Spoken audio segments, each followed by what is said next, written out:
I was totally amazed that an illegal substance that to me was garbage was helping me medically. I was bedbound for about 5 years. I couldn't hold a job. I had to quit school. I was near death. I believe that medical marijuana saved my life. I see it as a kind of wonder drug of our time. What this really is the marijuana legalization lobby taking advantage of sick patients. Legitimate sick patients need legitimate medications. It's medicine. If it is a medicine, how come it is not regulated through medical fields? Never in my career did I find a chemical so ill-qualified to be defined as a pharmaceutical. I think the biggest problem is that you're talking about a highly impure substance. You get all this stuff that's floating around in marijuana. 488 substances, 66 cannabinoids. If you find a positive effect, then that justifies drilling down deeper and deeper to see where this positive effect is coming from. There's quite a bit of evidence that suggested that cannabis would be useful for a number of indications. Migraine and nausea and vomiting. Marijuana contains anti-inflammatory, antioxidant, and probably anti-cancer compounds. We found that cannabinoids can almost completely cure cancers in these mice. Do you think that there has been much of a conversation about the science? Not nearly enough. Not nearly enough. I think the political controversies have harmed the research side. You would think that our policies in this country should be driven by science, but I think for the most part they're not.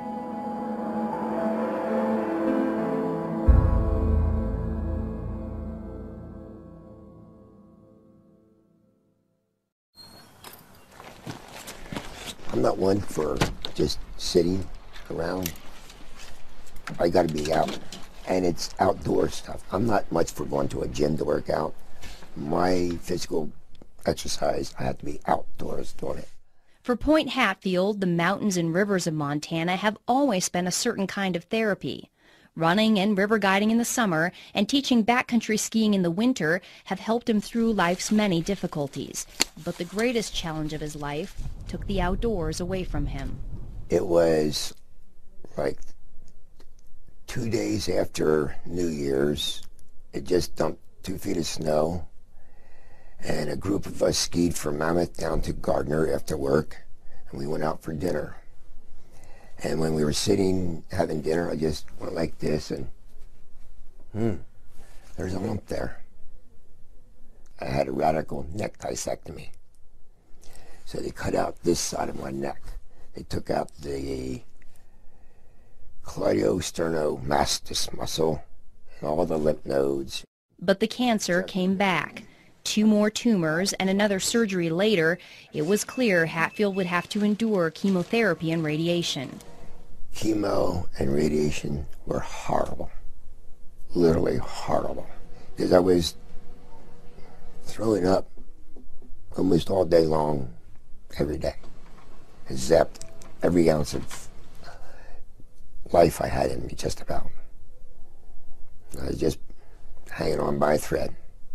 Just like he used to, Hatfield turned to the outdoors for comfort, trying to ski a small hill in his backyard. So I got 2 runs of 2 turns in, and then that's all I could do, wipe me out. 2 days after that, I went cross-country skiing with my wife, and I was able to do about a mile. That's all I could do. I was exhausted. Then after the 3rd round of treatment, I couldn't do anything. Hatfield's athletic frame melted from 160 pounds of muscle to barely 124 pounds. I used to have 15-inch arms, biceps. They went down to 9 inches. I used to have thick legs. I'm skinny now.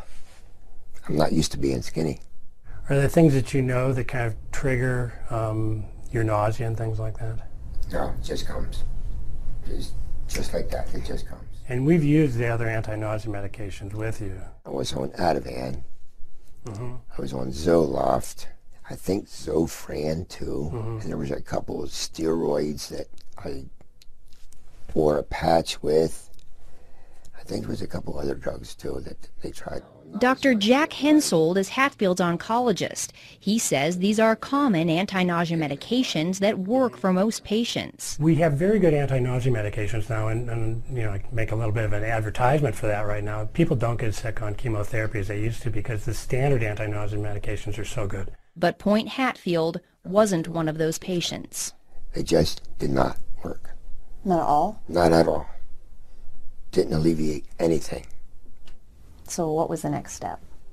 Well, then Dr. Hensold asked me if I would be willing to try medical marijuana. I said, I'll try anything. We've had patients who've tolerated very well, and it's done some really good things for them. Even though Hatfield had his doctor's blessing, he still needed the green light from Wendy Gwenner, the hospital's oncology social worker. We had a fair number of patients who came out of the woodwork who probably were users anyway and said, well, gosh, I've got cancer. Can I get a card? And the answer is no, you can't. Gwenner carefully evaluated Hatfield's case, just like she does with every patient, before signing off on the medical marijuana recommendation. We have to be screening you and making sure that we've used appropriate medications as first-line treatment if our antiemetic medicines have not worked well, and we've gone through our cadre of medicines, then we would go to medical marijuana. After I got the medical marijuana, it just alleviated so much of that sick, pukey feeling, and alleviated the throwing up. Immediately? Immediately. Wow. Immediately. It's like it was a godsend. It was a wonderful thing. Because that throwing up all the time is not good. Right, right. I believe that the medical marijuana saved my life. I couldn't eat anything, couldn't swallow, and I just think it saved my life. 5 years after he was first diagnosed, Hatfield is cancer-free and enjoying Montana's beauty again. Nowadays, he says the beauty isn't the only thing he loves about this state.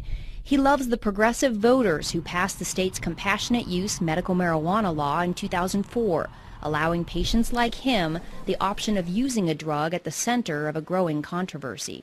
There's a false stigma attached to it, and I'm doing this interview to help other people. Why not? It's our job to help other people. It's our responsibility. If we can do something for people, why not do it? If something can help somebody, why not let those people have that? Impassioned pleas from patients just like Hatfield have been the spark behind a nationwide movement to allow access to marijuana as a medicine. By the fall of 2010, 15 states had passed laws similar to Montana's. This is all in direct conflict with federal law. Since the 1970s, the U.S. government has considered marijuana a dangerous drug, one with a high potential for abuse and no accepted medical use. It's known as a Schedule I drug, the most restricted category. Marijuana shares its Schedule I status with drugs like heroin, ecstasy, and LSD. Drugs that have a high potential for abuse but do have an accepted medical value are placed on Schedule II. Some of the drugs currently on Schedule II are methamphetamine, cocaine, opium, and morphine. Doctors can legally prescribe medications on Schedule II. They cannot prescribe Schedule I drugs. So doctors like Hensold cannot legally prescribe marijuana to patients like Hatfield. Instead, state marijuana initiatives carve out a gray area, allowing doctors to make a recommendation for medical use. But they do so at their own peril, since the federal government still views any marijuana use, even medical, as illegal. The government publicly says, well, marijuana's not a medicine because we don't have enough studies to show it, or we don't have this, or we don't have that. And you go, well, here I am. You've been sending me this for 28 years. Every month, Florida stockbroker Urban Rosenfeld receives a tin of 300 federally grown and rolled marijuana cigarettes, complete with a legal marijuana prescription glued to the side. Does it seem hypocritical to you? Of course it's hypocritical. Of course it is.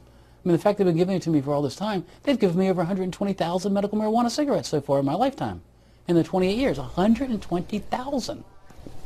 Rosenfeld is one of 4 surviving public patients in a little-known federal program. I show them my tin can, I show them my marijuana, they go, what? What do you mean the federal government grows this? What do you mean the federal government supplies this? They have no idea. It was called the Federal Investigational New Drug Program. Since applications to the program are confidential, the exact number of patients who made it in is unknown. Rosenfeld believes he was one of about a dozen patients who received legal marijuana cigarettes from the federal government. We were able to convince the government that nothing else worked, and so they had no choice but to give it to us. Rosenfeld argued he needed marijuana to treat his terrible pain caused by a rare disorder diagnosed at age 10. It's called multiple congenital cartilaginous exostosis, which means bone tumors on the end of long bones, that whatever tumors I had at puberty will grow as I grow. They mostly grow outwardly into the muscles and the veins, stretching the muscles and the veins, making it very painful and very tender. I'd be screaming and crawling on the floor for 2 hours trying to get the muscles to get back in place. And then once they finally got back in place, the muscle would be so torn that I couldn't walk for 3 days. On top of the pain was the knowledge that any of the hundreds of benign tumors in his body could become malignant at any time. Rosenfeld spent his youth and teen years on synthetic morphine, muscle relaxants, and sleeping pills. By age 20, he was taking more than 200 pills a month, and he was a vocal critic of illegal drugs. I hear kids talk about drugs and things like that, and I go, why are you doing drugs? I mean, look at all I have to do. You'd be thankful you're healthy. Even so, Rosenfeld finally gave in to peer pressure and tried marijuana in college. He says he didn't feel anything and decided the drug was useless and that his friends were just imagining they were high. But a strange thing happened one night while smoking marijuana and playing chess with a friend. Rosenfeld did something he hadn't done in years. He sat comfortably for 30 full minutes. I thought, well, wait a minute. In what way did I take all the narcotics and drugs I had to allow me to sit? And I thought, gee, I haven't taken a pill in 6 hours. Well, then how can I sit? And just then, it was my turn with the joint. They handed me the joint. I looked at this piece of garbage, because to me it's all it was. I said, this is the only thing I've done differently. I've smoked this garbage. I wonder if there's any medical benefit to this garbage. Rosenfeld had stumbled onto another potential medical use for cannabis, chronic pain. When he joined the federal program in the 80s, he became one of a rare group of medical marijuana patients who could speak openly without fear of arrest about its medical benefits.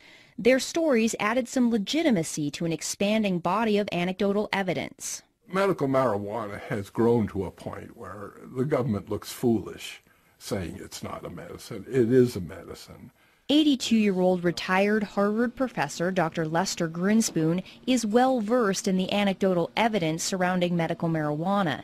He's told Urban Rosenfeld's story along with many other patient stories in his book Marijuana, the Forbidden Medicine. His opinion of cannabis has come a long way since he first began investigating it as a young assistant professor of psychiatry at Harvard in the late 60s. Back then, he certainly did not see it as a medicine. I could only see from my ivory tower that lots of people were using marijuana. I had a concern that marijuana was a terribly dangerous drug. And why wouldn't he? The 1930s era film Reefer Madness was a dramatic manifestation of government and media claims about the dangers of marijuana. The film portrays marijuana smokers as delirious, insane, even homicidal. Dr. Grinspoon was gravely concerned, and he wanted to give young students the proof that marijuana was hurting them. I went into the library and started to look at this. I wanted to provide a scientific and medical basis for the prohibition. What was the government standing on and saying that this was a dangerous drug? Psychotic reactions can happen. Marijuana is now known to initiate depressive episodes, delusional episodes, manic episodes, and even psychotic episodes. Dr. Eric Voth is an internal medicine physician and an addiction and pain specialist in Topeka, Kansas. He's also the chairman of the Institute on Global Drug Policy and has advised former presidents Reagan, Bush Sr., Bush Jr., and Clinton on drug policy. A critic of medical marijuana, he says one of his biggest concerns is the risk of mental illness, especially schizophrenia. There are clearly patients where it kind of uncaps the psychosis Schizophrenia is a form of a psychotic illness, and uncapping it in people who didn't know they had it. There have been episodes, again, of people who have sort of uncapped and continued schizophrenic that did not have it ahead of time. Indeed, research has shown a connection between marijuana use and schizophrenia. There is also great concern over marijuana use in teens and young adults because their brains are still developing. But it's still unclear whether marijuana causes mental illness or someone with a mental illness is more likely to use marijuana. As a psychiatrist, Dr. Grinspoon's expertise was in schizophrenia, and he strongly disagrees with critics who say marijuana may trigger the disease. I think that is absurd. If you just take the fact that schizophrenia, the frequency of schizophrenia is about 1% the world around. Now, you would expect with a drug that's used as often as it is, you would expect that there'd be a little bleep in this. It doesn't change a bit. It hasn't changed. In fact, you can find as much literature about how cannabis is useful to schizophrenic patients as it's harmful. Dr. Grinspoon could not find evidence to back up the government and media reports that marijuana use leads to drug-induced violence,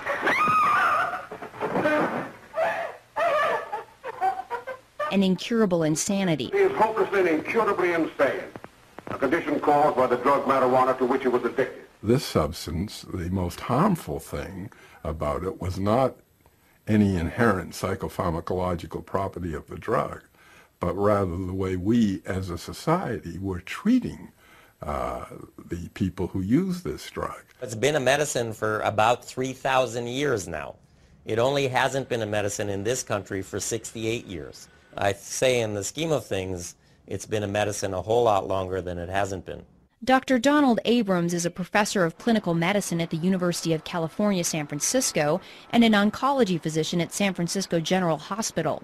He says doctors were able to freely prescribe cannabis for various ailments up until 1937. Harry Anslinger, who was a prohibitionist and the first head of the Federal Narcotics Bureau, decided to introduce the so-called Marijuana Tax Act.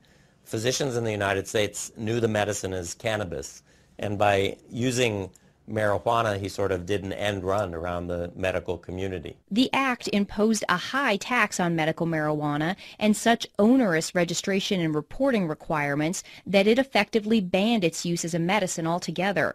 The American Medical Association came out in opposition to the act, with Dr. William C. Woodward testifying there was no evidence the medical use of cannabis was causing addiction, and that there are evident potentialities in the drug that should not be shut off by adverse legislation.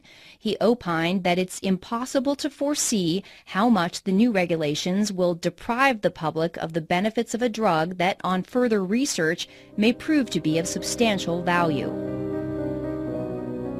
The Marijuana Tax Act delivered the final blow to a medicine that was already being replaced by the opiates and aspirin. Cannabis was removed from the U.S. Pharmacopoeia in 1942. The fact that cannabis was an accepted, valuable medicine in the United States for nearly a century might be surprising to the teens who grew up watching the dramatizations of reefer madness. It certainly came as a surprise to Dr. Grinspoon. I discovered when I got into the library that I, despite my training in science and medicine, had been brainwashed. He put his findings into an 80-page paper, aptly titled Marijuana Reconsidered. It was later published in Scientific American. Then his professional investigation of cannabis took an unexpected, personal turn. His son Danny, suffering from childhood leukemia, had begun chemotherapy. The chemotherapeutics that he had to receive were just devastating to him in terms of the nausea and vomiting. It's a nausea that goes right down to your toenails. I mean, it's really beyond description.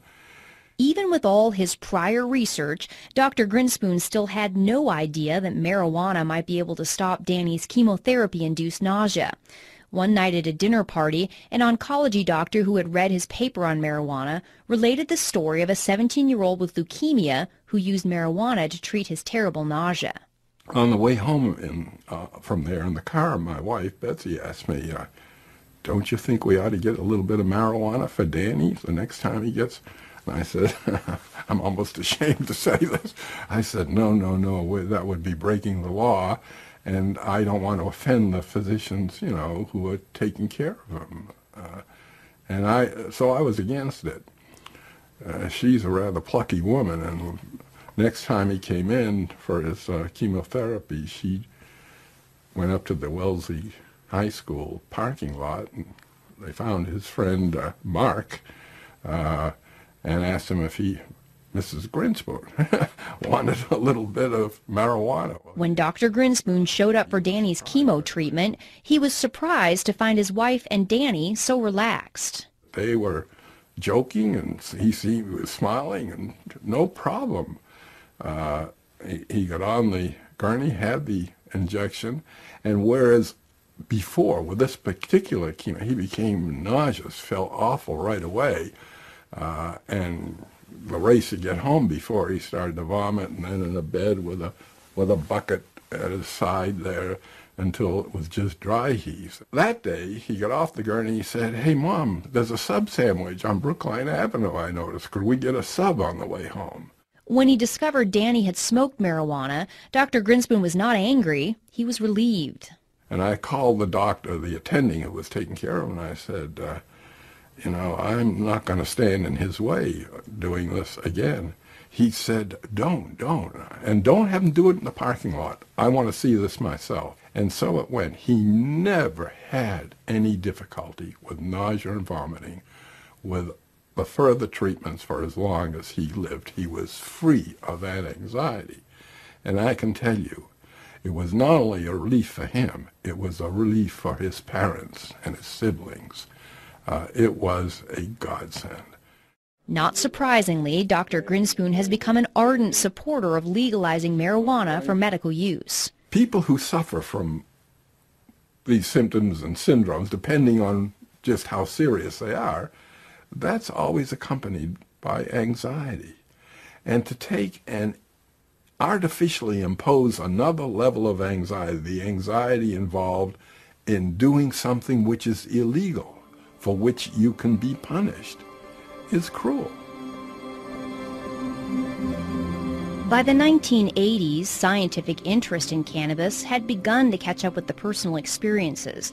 According to a 1982 United States Institute of Medicine report, Marijuana and Health, the preliminary research coupled with anecdotal evidence warranted a closer look at medicinal cannabis. The report also found that marijuana attacks diseases and symptoms differently than other drugs. This offered the tantalizing possibility for drug companies to develop new, novel drugs out of the chemicals in the marijuana plant. The Institute of Medicine called for more research on these chemicals, known as cannabinoids. Even with this encouragement, research on cannabis failed to flower. There aren't many scientists or clinical investigators who are particularly interested in doing research in medical marijuana because it's such a hassle.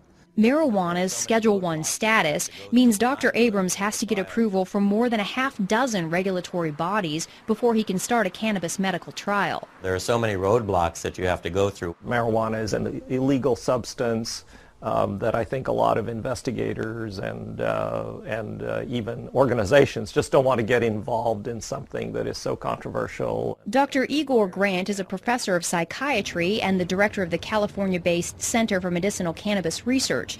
He says not only is the research bureaucratically difficult, it's expensive, and financial backers are hard to find. You know, an ordinary investigator just does not have the time or resources to do this kind of work. I mean, you really need, either federal or state funding or pharma funding, something to navigate this whole system. The center's research was funded by a $9 million grant from California taxpayers. The money allowed for a few legitimate small marijuana trials, including several done by Dr. Abrams, that confirmed what Rosenfeld was saying all along, that cannabis works on pain, especially pain that does not respond to opiates. All of them, to some extent or another, demonstrated that smoked marijuana is effective in this situation for which we really don't have very good treatments. I can say that the cannabinoids are almost certain to be useful in neuropathic pain based on the research that we've done. But even when researchers get significant results like this, Dr. Abrams says cannabis research can still be an academic dead end. When I submit it for publication, I have found what I perceive to be a publication bias, that people are not particularly interested in publishing data suggesting that marijuana might have some benefits. All of those things, I think, sort of dampen anybody's enthusiasm to take on medical marijuana research. And scientists are not getting much help from pharmaceutical companies either. No pharmaceutical company is interested in supporting, marijuana research. Because it's a naturally occurring substance out in the world, so you can't patent it per se. So the research on it is quite dicey. It really is. Nobody can make any money on that research or on that development. Even if drug companies created a novel marijuana plant drug that they could patent, doctors could not prescribe it. It's going to be a class 1 type of drug. It's not going to be broadly used. And again, why do you want to spend a lot of time developing a drug that you can't really sell? Why would a pharmaceutical company want to get involved with something like that? I think until marijuana is rescheduled, large-scale research will probably not occur. Advocates have been mired in a decades-long legal fight with the U.S. Drug Enforcement Agency to do just that. In the late 80s, they made the argument that marijuana has accepted medical value and that it belongs on Schedule II. It was almost passed. Francis Young, I believe, was the DEA administrative judge who, my understanding was, basically suggested that it be made a Schedule II. According to government documents, the DEA's administrative law judge, Francis Young, found there was incontrovertible evidence that cannabis was an effective medical treatment for nausea and appetite loss, multiple sclerosis, and spinal cord injury spasms. Judge Young ruled marijuana should be moved to Schedule II, writing, "The evidence in this record clearly shows that marijuana has been accepted as capable of relieving the distress of great numbers of very ill people. It would be unreasonable, arbitrary, and capricious for DEA to continue to stand between those sufferers and the benefits of this substance." For those who were concerned about marijuana's side effects, Young ruled that as a medicine under a doctor's supervision, marijuana in its natural form is one of the safest therapeutically active substances known to man. The DEA and other federal agencies disagreed. They overruled Judge Young's decision and kept marijuana on Schedule I. But the ruling did add to growing pressure on the U.S. government to go beyond its own compassionate use program and make marijuana legally available as a medicine. The answer? Provide a pill that can do what the plant does. For years, the government had been sponsoring and funding research to put the active ingredient in marijuana, THC, into a capsule form. Known as dronabinol or Marinol, the drug is a synthetic version of THC created in the laboratory. Since it did not come directly from the plant, the DEA placed it on Schedule II. They wanted to have an answer to people like me.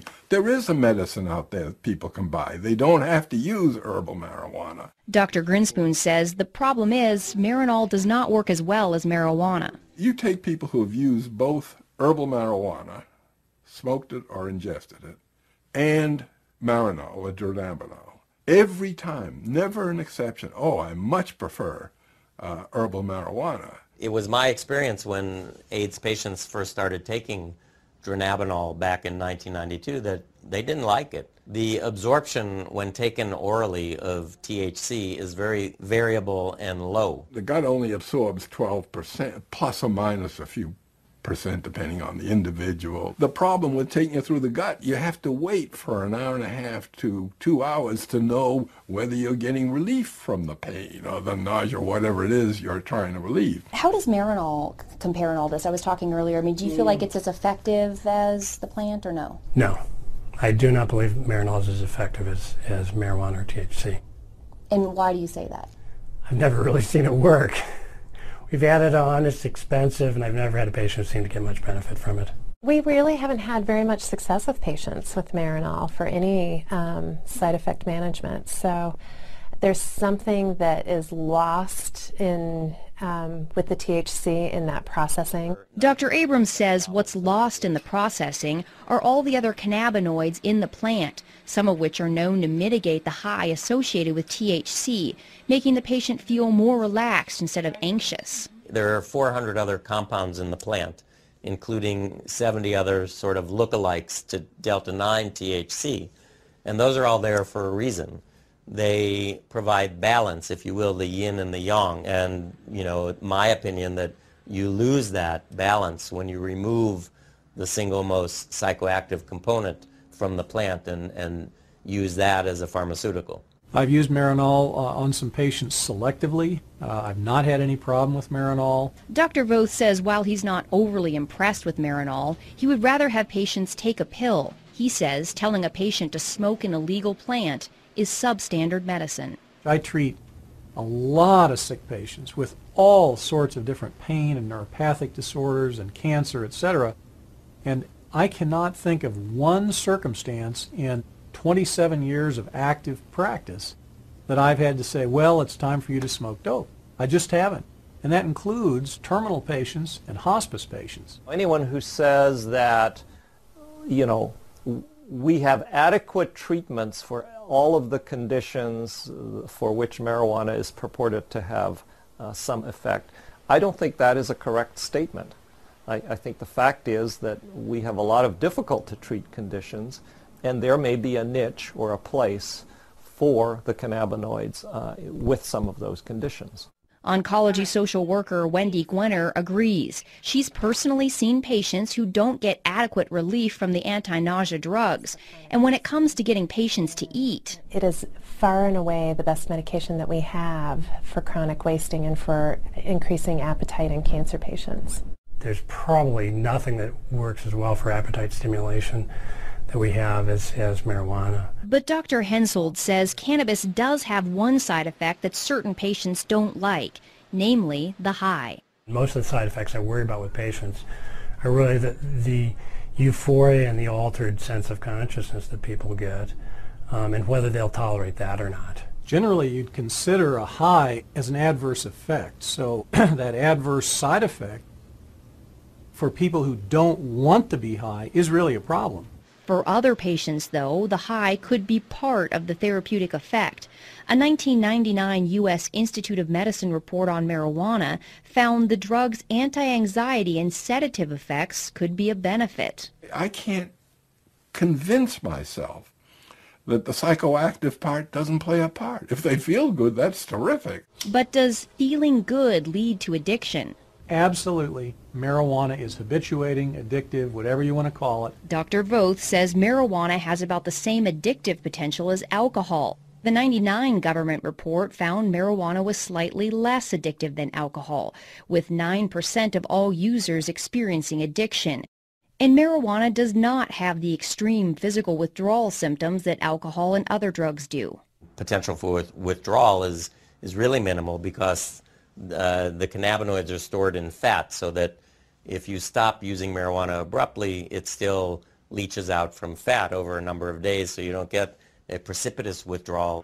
Regardless of the mild withdrawal symptoms, Dr. Voth believes marijuana's side effects and its addictive potential are just a few of the factors that make it unattractive for drug companies to research. I think it's very unlikely that marijuana will ever make it through the FDA. It's the fact that you're smoking dope, that you're smoking a plant. You're smoking something with 488 substances in it. So there's the rub. Schedule 1 is a side issue. It may chill things a little, but it's really that you're looking at smoking dope as a medication. Dr. Voth is not the only one concerned about smoking. The 1999 Institute of Medicine report says smoked marijuana is a crude THC delivery system that also delivers harmful substances. There's a lot of things that have hit the literature that have talked about head and neck tumors, for instance, oral tumors, lung cancers even. The Institute of Medicine found that marijuana smoke can deposit up to 4 times the amount of tar in the lungs of a cannabis smoker as a tobacco smoker. Studies have also shown that marijuana smoke contains higher concentrations of the same carcinogens found in cigarette smoke. While scientists are concerned these factors may lead to lung cancer, they still have not found definitive proof, and patient Point Hatfield says smoking is worth the risk. The thing about smoking the marijuana is it's immediate. You don't wait 20 minutes or half an hour or whatever. It's immediate. And for me, immediate relief was a blessing. When you smoke cannabis, by the way, the peak concentration in the bloodstream occurs in 2.5 minutes. When it goes through your lungs, it goes into the right side of the heart, into the left side of the heart, and then right up to the brain. Most people prefer the inhalation method because they can better titrate when the effect comes on, how long it lasts. Dr. Grant says until someone comes up with a fast-acting inhaler, smoking may be their best option. I'm not sort of in the camp of people who say, well, I grant you marijuana may work, but it's absolutely unacceptable because it's smoked. I don't think that's right. Do you worry about patients smoking? I don't. I look at the cost benefit. The cost of having untreated cancer would be far outweigh whatever carcinogens might be introduced to the lungs. Even Irvin Rosenfeld, a patient who smokes 10 to 20 marijuana cigarettes a day, doesn't waste any time worrying about the smoke. No. Why not? First of all, I have over 200 tumors in my body that could go malignant. I should live so long as to die of lung cancer. Okay. A 2006 lung cancer study funded by the National Institute on Drug Abuse gives Rosenfeld even more to smile about. Researchers unexpectedly found that chronic, heavy marijuana smokers not only had no increased risk of developing lung cancer, but they actually had a decreased risk. Marijuana contains anti-inflammatory, antioxidant, and probably anti-cancer compounds in it. This is where the complexity of the plant is both a blessing and a curse. With dozens of cannabinoids and hundreds of other compounds, it's difficult to pinpoint the source of the beneficial effects found in the smoking study. There are challenges in doing research on something that has, 150 different chemicals in it. Critic Dr. Eric Voth believes the true medical potential of cannabis lies in targeting some of those chemicals, not smoking the entire plant. There are elements in the cannabinoids and various cannabinoids that have a lot of positive effect and very little addictive or high causing effects. Scientists have managed to isolate and focus attention on one of those. It's called cannabidiol, and next to THC, it's one of the most abundant cannabinoids in the plant. CBD is cannabidiol, which is another cannabinoid like the main psychoactive ingredient, but instead of getting people high, CBD seems to be a very potent anti-inflammatory and analgesic. So it relieves pain and decreases inflammation. Anti-inflammatory and analgesic. So it relieves pain and decreases inflammation. But what I'll do is I'll just kind of put the stove on low. I'll spoon out a little bit of the canna butter, about that much as a dose is worth for the night. And I'll put it into the pan and just let it melt down. CBDs seem to help my seizures. I'm not using it to get any psychological effects off of it. I'm just eating the butter raw with bread, so warmed up. Then how often do you take that? Once a day, twice a day? At night right before bed. I used to be on approximately 14 different prescriptions, and I would still have up to 12 seizures a day. I used to have to take 2 handfuls of pills, no more.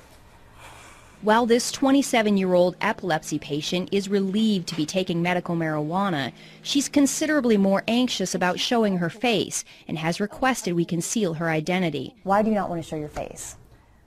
I am not comfortable showing my face because of all the discrimination that has already happened. She says both she and her husband have lost jobs when she spoke openly about her use of marijuana as a medicine. But the fact of the matter is, somebody has to speak up or nobody will hear these stories. She chose to tell us her story in her artist's studio. Here she creates much happier works than she did even a few years ago, when her self-portraits plainly showed the toll epilepsy had taken since she was diagnosed at 15. I've taken pretty much every anti-epileptic on the market, and some with a little bit more success than others. Some of the medicines I was on had nothing to do with epilepsy, and the doctors put me on them to help me sleep or to help with my anxiety issues. The seizures were so bad I needed to be sedated heavily to sleep. The depression gets worse the more you're sedated. Despite the constant seizures and depression, she graduated high school and was accepted into a private women's college to study psychology and fine arts. The seizures were so intense by my early 20s that I couldn't stay in class. And as the stress of exams would come closer, that would trigger seizures. She had to withdraw from college just a handful of credits short of graduation.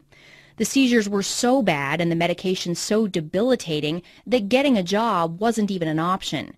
She was bedbound for years while the epilepsy ruled her life. My husband would have to call me, 25 times a day from work just to make sure I was still breathing okay.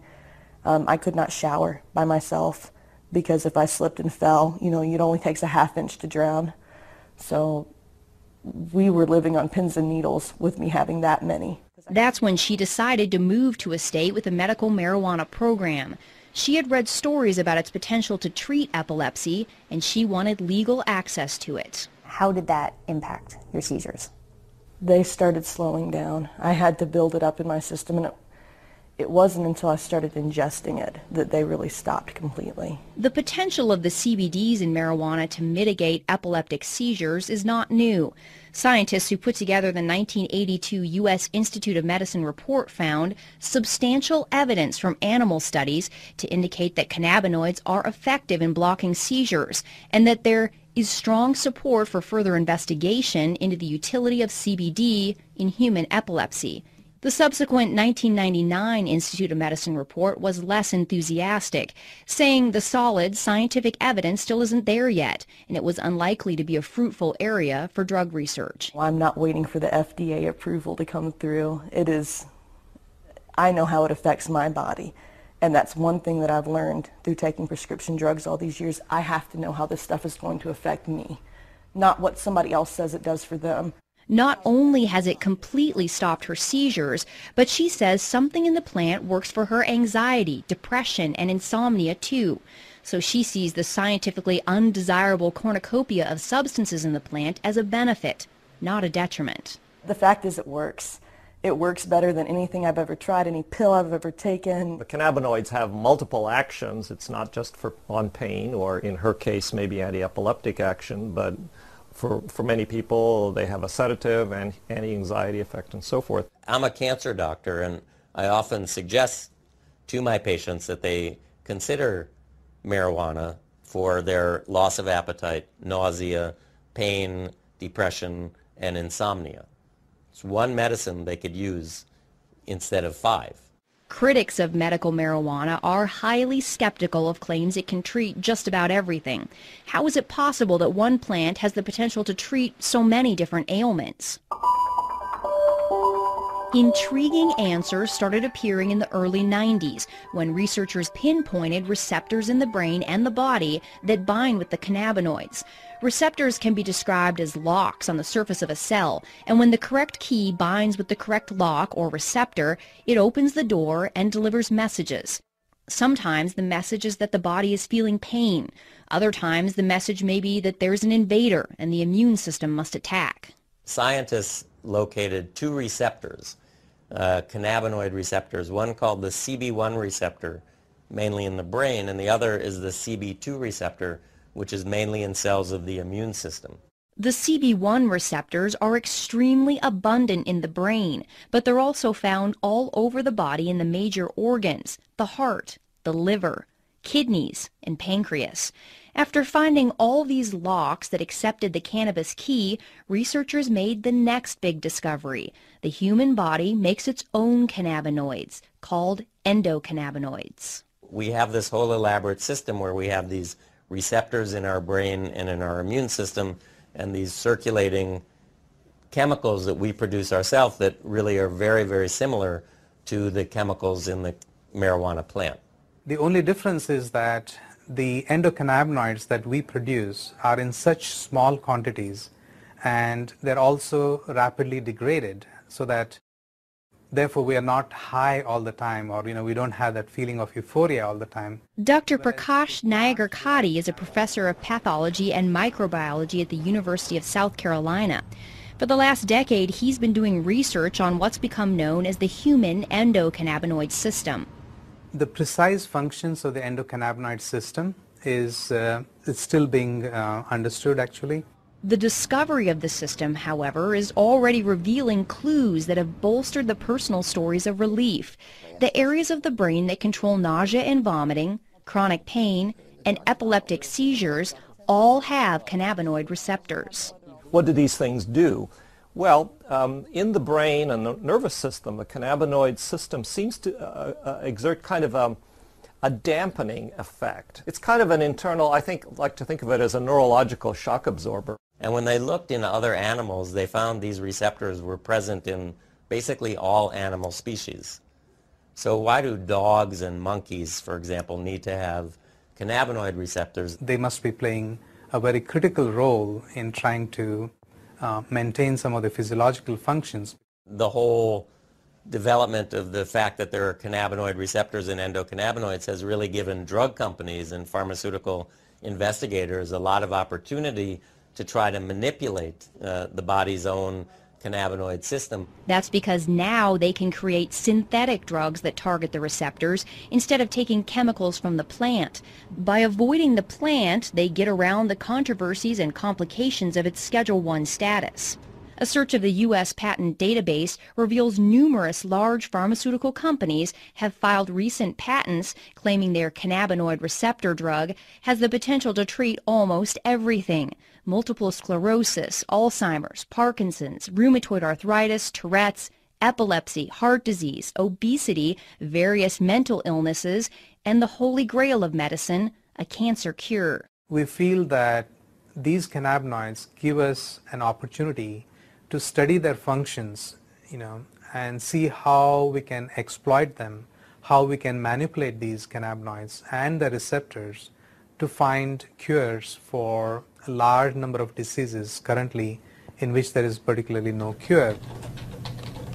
As an immunologist, Dr. Nayagarkatti and his researchers at the University of South Carolina are exploring the impact cannabinoids and the CB2 receptors have on the human immune system. Both U.S. reports on marijuana found the cannabinoids do suppress the immune system, and previously this was seen as a concern. But Dr. Nayagarkatti believes tamping down the immune system could be a good thing. Is a concern, but Dr. Nayagarkatti believes tamping down the immune system could be a good thing. There are about 80 different autoimmune diseases, and basically autoimmune diseases are triggered by your immune system going haywire, getting hyperactivated and destroying certain cells and certain tissues. In multiple sclerosis, for example, the immune system suddenly begins attacking the brain and the spinal cord. Rheumatoid arthritis and lupus are similar diseases caused by the chronic inflammation associated with an immune system gone amok. The cannabinoids dampen down response to bacteria or foreign agents or injury to tissues. A lot of scientists and researchers are interested in those properties of the cannabinoids, in trying to see how we can suppress the immune response in autoimmune disease conditions. For Dr. Nayagarkatti, the research has gone far beyond treating inflammatory problems. He's narrowing in on the potential of cannabinoids to kill immune cells that have mutated and become cancerous. Once they become cancerous, they no longer die a normal cell death. Instead, they begin growing and spreading uncontrollably.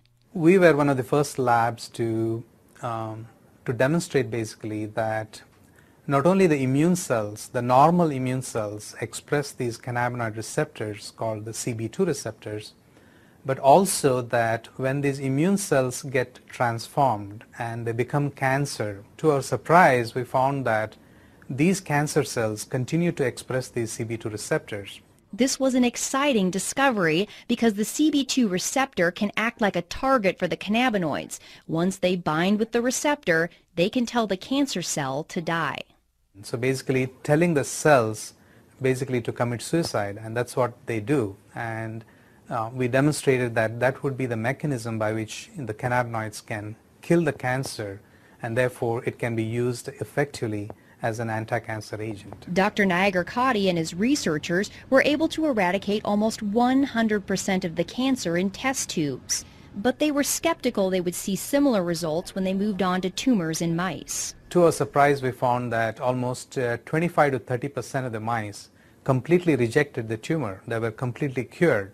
And in addition, we found that the remaining mice also, there was a significant reduction in the volume or the size of the tumors as well. The lab results have been so promising that Dr. Nagar-Katti is beginning clinical trials with leukemia patients. There's no doubt in his mind that the cannabinoids, either from the plant or lab created, will play a major role in medicine in the future. I feel that in the next 5 or 10 years, there is going to be exponential growth in cannabinoid research.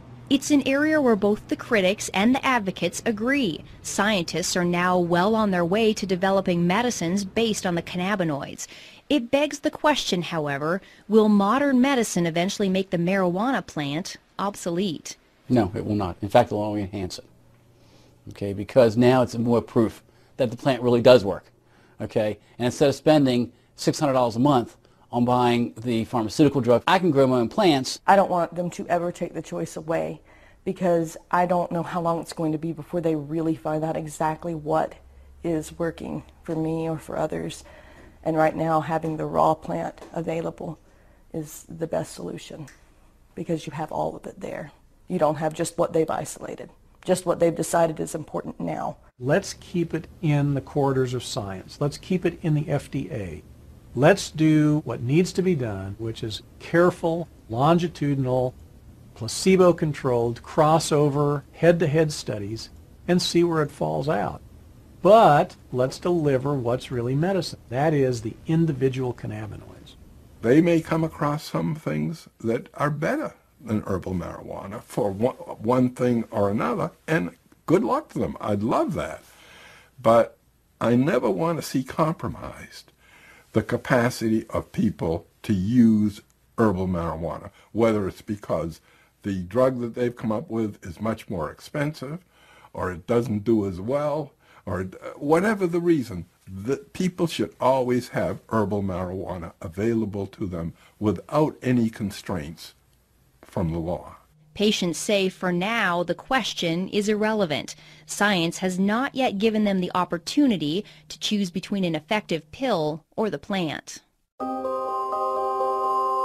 This is something where I have no other medical alternative to treat this condition. I have exhausted all of modern medicine's alternatives, and they have really screwed my body up. She says cannabis has allowed her to hold down 2 jobs and make plans to go back to school and finish those last credits. There is so much promise now where there was none before. Without the 10 to 12 cannabis cigarettes a day, I would not be working. I most likely would be on disability. I'd be homebound, and I'd be a drain on society versus a productive member of society. The federal program that allows Irvin Rosenfeld to legally use marijuana for chronic pain was shut down in 1992. Today, he's one of a few living patients who were grandfathered in and still receive marijuana every month, courtesy of the U.S. taxpayer. Point Hatfield believes he will never gain back the muscle he lost during his cancer fight, but he got his life back. And he thinks people should not underestimate this plant just because it doesn't come with a prescription. It's medicine. It's medicine just like aspirin is, or Zoloft, Ativan. It's a medicine. Marijuana is here to stay. It is certainly here to stay as a medicine. Dr. Grinspoon says the social stigma surrounding marijuana has damaged the medical research for too long. Today, he's on the advisory board for the marijuana advocacy group NORML, because he believes the only way marijuana will reach its true medical potential is if it's fully legalized. He's felt this way since the 70s, when he predicted the medical promise of cannabis would lead to a repeal of the prohibition in less than a decade. For years, I waited for my prophecy to come true, and I despaired that I would never see it in my lifetime. and I'm 82 and I have cancer now, so I'm not sure I will, but at least I'm seeing, you know, here this boat was dead in the water for all the years I was running around testifying, so forth. Nothing. And now, since medical marijuana, wow, are we making progress. Well, you're going straight to the heart of the issue, which really is the medical excuse movement is a means to get the camel's nose under the tent. The folks that are pushing the medical excuse movement really come from the medical legalization movement. I think it's not helpful to brand people's motivations. It may be the case that there are some people out there who really are trying to legalize marijuana under the cloak of medicine. I don't happen to be one of them. I'm more interested in seeing if there is a medical indication here, and if there is, I think it is a social responsibility to provide that for people who are suffering. The scientists are not here to make, like policy decisions, but our goal is to find out the truth. To that end, the American Medical Association and the American College of Physicians have taken positions that marijuana should be moved off of Schedule I to make research on the cannabinoids easier. We who are involved in the science sort of wish that science would become more of a dominant driver in the messaging, as opposed to politics, religion, and ignorance and fear. I like to say it's time to have more light than heat on the subject, and clear away the smoke here. When you strip away the smoke of the social and political issues, one thing is clear. After decades of controversy, conjecture, and limited research, we have arrived at last in the realm of science. We know more about the secrets of this complex plant than at any other time in history. The only question now is where that knowledge will take us.